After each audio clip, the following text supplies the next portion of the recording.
నీ ఆవరణములో ఒక దినము గడుపుట 1000 దినముల కంటే శ్రేష్టము. కీర్తనలు 84:10. దేవుని ఆవరణంలో గడిపేవారు, ఆయన కట్టడలు విధులు పాటించువారు 1000 తరముల వరకు వర్ధిల్లుతారు. మట్టి శరీరాన్ని విడిచి మహిమ శరీరాన్ని దాల్చి పునరుత్థాన బలమును పొందుకుంటారు. దావీదు చిరకాలము యెహోవా మందిరములో నేను నివాసము చేసేదను అని కోరుకున్నాడు.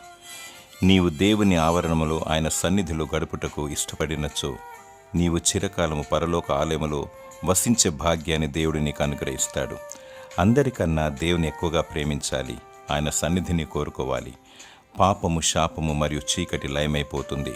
పరిశుద్ధత కలిగి నీ ఆత్మ బలపరచబడుతుంది.